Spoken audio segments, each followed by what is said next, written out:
السلام علیکم اسٹوڈنٹس، آج ہم نے جو سوال پڑھنا ہے وہ ہے ضیاء الحق دور حکومت میں کی گئی اسلامائزیشن پر نوٹ لکھیں۔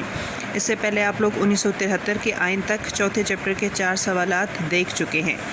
ضیاء الحق دور حکومت کے بارے میں بات کرنے سے پہلے تھوڑا سا اس کا تعارف ڈسکس کر لیتے ہیں۔ جیسا کہ آپ لوگ سب جانتے ہیں کہ 1973 کے آئین میں اسلامی تعلیمات کا نفاذ ممکن بنانے کے لیے سفارشات پیش کی گئیں۔ آئین کے علاوہ پاکستان میں نفاذ اسلام کے لیے ضیاء الحق نے کچھ اقدامات کیے۔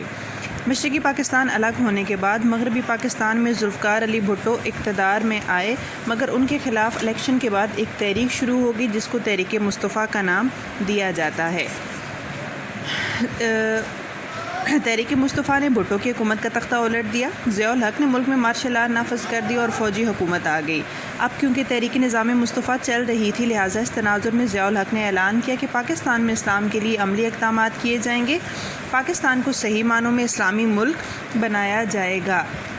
اس سلسلے میں ضیاء الحق نے مختلف آرڈیننس جاری کیے۔ آرڈیننس صرف 90 دن تک رہ سکتا ہے، مگر 1985 میں جو اسمبلی منتخب ہوئی تو محمد ضیاء الحق کے جاری کردہ تمام آرڈیننس کو قانونی تحفظ مل گیا۔ یہ تو جنرل ضیاء الحق کے دور حکومت کا ایک تعارف تھا۔ اب ہم آپ کی کتاب کے حوالے سے دیکھتے ہیں۔ کہتے ہیں 1977 کے عام انتخابات کے بعد متنازع نتائج اور پالیسیوں کی وجہ سے ملک میں سیاسی بحران پیدا ہو گیا۔ بحران یعنی خلا، جس کی وجہ سے ضیاء الحق نے حکومت پر قبضہ کر لیا۔ ضیاء الحق مذہبی ذہن کے حامل فوجی تھے۔ انہوں نے پاکستان کا نظام حکومت سنبھالتے ہی ملک میں اسلامی نظام نافذ کرنے اور جمہوری نظام کو جاری رکھتے ہوئے الیکشن کرانے کا فیصلہ کیا۔ ضیاء الحق نے اپنے دور حکومت میں مندرجہ ذیل اسلامائزیشن کے اقدامات کیے۔ سب سے پہلا ہے حدود آرڈیننس کا نفاذ۔ آرڈیننس ویسے اس کا لفظی مطلب حکم نامہ ہوتا ہے، لیکن یہاں پر اس کا تعارف آپ کو نظر آ رہا ہوگا، وہ قوانین جو حکومت فوری ضرورت کے پیش نظر وقتی طور پر ملک میں نافذ کر دیتی ہے۔ ضیاء الحق نے برسر اقتدار آتے ہی فروری 1979 میں پاکستان میں حدود آرڈیننس کے نفاذ کا اعلان کیا۔ حدود آرڈیننس کے تحت چوری، زنا، بہتان تراشی اور شراب نوشی کی سزائیں مقرر کی گئیں تاکہ پاکستانی معاشرے میں اسلامی ماحول قائم کیا جا سکے۔ شرعی عدالتوں کا قیام کیا انہوں نے۔ ضیاء الحق نے شرعی حدود کے نفاذ کے ساتھ ہی فروری 1979 میں پاکستان میں شرعی عدالتوں کے قیام کا اعلان کیا۔ پھر مئی 1980 میں ضیاء الحق نے وفاقی شرعی عدالت قائم کی جس کو اسلام سے متصادم قوانین کو کالعدم قرار دینے کا اختیار دیا گیا۔ متصادم یعنی الٹ، اور کالعدم کا مطلب ہوتا ہے منسوخ کرنا، کینسل کرنا۔ زکوٰۃ کا نظام۔ ضیاء الحق نے جون 1980 میں زکوٰۃ کا نظام نافذ کیا۔ اس نظام کے مطابق صاحب نصاب مسلمانوں سے ہر سال بینکوں میں جمع شدہ اثاثوں کی بنیاد پر یکم رمضان کو 2.5% زکوٰۃ وصول کی جاتی ہے۔ یعنی زکوٰۃ ایک مالی عبادت ہے۔ آپ کا مال اس وقت تک پاک نہیں ہوتا جب تک آپ اپنے مال میں سے 2.5% زکوٰۃ ادا نہیں کرتے۔ یہ ایک نئی چیز انہوں نے متعارف کروائی، وہ ہے احترام رمضان آرڈیننس۔ ضیاء الحق نے احترام رمضان کے لیے احترام رمضان آرڈیننس جاری کیا جس کے تحت مسلم تاریخ میں پہلی مرتبہ ماہ رمضان میں سرعام کھانے پینے والے شخص کو 3 ماہ قید اور 100 روپے جرمانے کی سزا دینے کا اعلان کیا۔ ماہ رمضان میں روزے کے دوران ملک کے تمام ہوٹل اور کھانے پینے کی جگہوں کو بند کرنے کا حکم دیا گیا۔ عشر کا نظام متعارف کروایا ضیاء الحق نے۔ عشر ہوتا ہے پیداوار کا 10واں حصہ۔ ضیاء الحق نے 1983 میں پاکستان میں عشر کا نظام قائم کیا۔ عشر اس زمیندار سے وصول کیا جاتا تھا جس کی سالانہ پیداوار 948 کلو گرام گندم کی مالیت سے زیادہ ہو۔ جس زمین سے عشر وصول کیا جاتا تھا اس زمین سے مالیہ نہیں لیا جاتا تھا۔ مالیہ ہوتا ہے زمین کا محصول، محصول ٹیکس کو کہتے ہیں، یعنی زمین کا ٹیکس۔ اہتمام نماز۔ ضیاء الحق خود نماز کے پابند تھے، لہٰذا انہوں نے برسر اقتدار آنے کے بعد پاکستان کے سرکاری اور تعلیمی اداروں میں نماز باجماعت کا اہتمام کیا۔ وفاقی محتسب اعلیٰ کا تقرر۔ محتسب اعلیٰ ہوتا ہے حساب لینے والا۔ ضیاء الحق نے عوام کو افسر شاہی کی زیادتیوں سے بچانے کے لیے 1983 میں وفاقی محتسب اعلیٰ کا تقرر کیا اور بعد میں 4 صوبوں میں صوبائی محتسب مقرر کیے گئے۔ عربی کی لازمی تعلیم۔ ضیاء الحق نے قرآن اور حدیث کو مکمل طور پر سمجھنے کے لیے تعلیمی اداروں میں عربی زبان کو لازمی مضمون قرار دیا۔ اسکولوں میں عربی اساتذہ کا تقرر بھی کیا گیا۔ دینی مدارس کی سرپرستی۔ ضیاء الحق نے اپنے دور حکومت میں دینی مدارس کی سرکاری سرپرستی کی۔ دینی مدارس کو زکوٰۃ فنڈ سے اخراجات کے لیے رقم دی جاتی تھی۔ ضیاء الحق نے دینی مدارس کے اسناد کو ایم اے کی ڈگری کے برابر درجہ دیا۔ دینی مدارس سے فارغ التحصیل طلباء کو سرکاری اسکولوں اور کالجوں میں عربی کے اساتذہ کے طور پر مقرر کیا۔ ایک اور اہم کام جو ضیاء الحق کے دور میں ہوا، اسلام آباد میں جو اسلامی یونیورسٹی ہے اس کا قیام ضیاء الحق کے دور میں ممکن ہوا۔ ضیاء الحق نے 1981 میں اسلام آباد میں بین الاقوامی اسلامی یونیورسٹی قائم کی تاکہ اعلیٰ سطح پر اسلامی علوم کی تحقیق اور تدریس کا اہتمام کیا جا سکے۔ اسلامیات اور مطالعہ پاکستان کی لازمی تعلیم۔ ضیاء الحق نے اپنے دور حکومت میں اسلامیات اور مطالعہ پاکستان کو BA تک لازمی مضامین کا درجہ دیا تاکہ نوجوان نسل اسلام اور نظریہ پاکستان سے روشناس ہو سکے۔ روشناس یعنی متعارف۔ قادیانیوں پر اسلامی شاعر کے استعمال پر پابندی۔ قادیانیوں کے بارے میں، ان کے نظریات کے بارے میں ہم 1973 کے آئین کے بارے میں کافی تفصیل سے بات کر چکے ہیں، اور شاعر ہوتے ہیں نشانیاں۔ ضیاء الحق نے 1984 میں قادیانیوں پر شاعر اسلام کے استعمال پر پابندی عائد کی۔ اس قانون کی روح سے قادیانی اپنی عبادت گاہوں کو مسجد نہیں کہہ سکتے تھے اور نہ ہی اذان اور کلمہ طیبہ کو استعمال کر سکتے تھے۔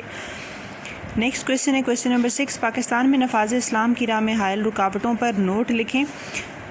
آپ کو جیسے کہ ابھی پتہ ہے کہ ہم ضیاء الحق کی بات کر رہے تھے کہ ضیاء الحق نے اسلامی نظام نافذ کرنے کی کوشش کی، لیکن وہ اسلامی نظام ملک میں نافذ نہیں ہو سکا۔ اس کی وجوہات کیا تھیں؟ یعنی کون سی بنیادی وجوہات تھی جس کی وجہ سے ملک میں اسلامی نظام نافذ نہیں ہو سکا؟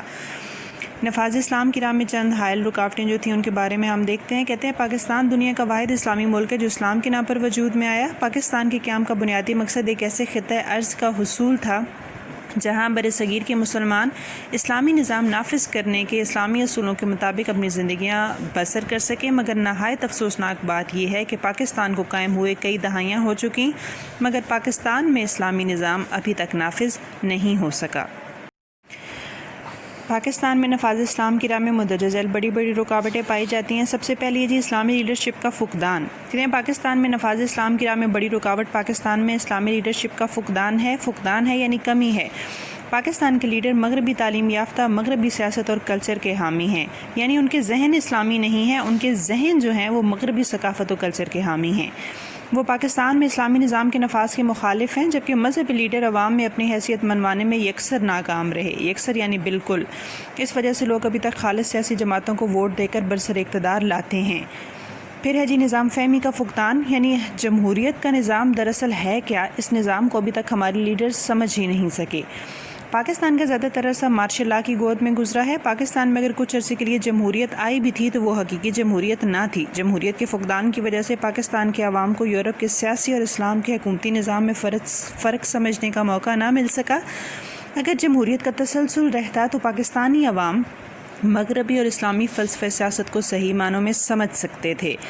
فرقہ واریت اپنے عروج پر ہے پاکستان میں۔ کہتے ہیں پاکستان میں فرقہ واریت اپنے پورے عروج پر رہی ہے۔ پاکستان میں جب نفاذ اسلام کی بات آتی ہے تو ہر فرقہ چاہتا ہے کہ اس کی مرضی کا اسلام پاکستان میں نافذ کیا جائے، یعنی پاکستان میں اب اس حد تک فرقے بن چکے ہیں اور ان میں آپس میں ایک دوسرے کے ساتھ ان کے نظریات میں اس قدر تضاد ہے، ہر کوئی چاہتا ہے کہ اس کی مرضی کا، اس کے جو عقیدے ہیں اس کے مطابق اسلام کو نافذ کیا جائے، جس سے یہ ہے کہ اسلام کی جو حقیقی روح ہے اس کو اب لوگ سمجھنے کو تیار ہی نہیں، جس سے اسلامی نظام کے نفاذ کی بجائے فرقہ وارانہ فسادات شروع ہو جاتے ہیں۔ اگر علماء مل کر فیصلہ کر لیں کہ کسی بھی موضوع پر تشدد کو برداشت نہیں کیا جائے گا، اصولی اختلاف علمی اختلاف تک محدود رہے گا اور تشدد اور انتہا پسندی کی مخالفت کی جائے گی، تو یہ مسئلہ آرام سے حل کیا جا سکتا ہے۔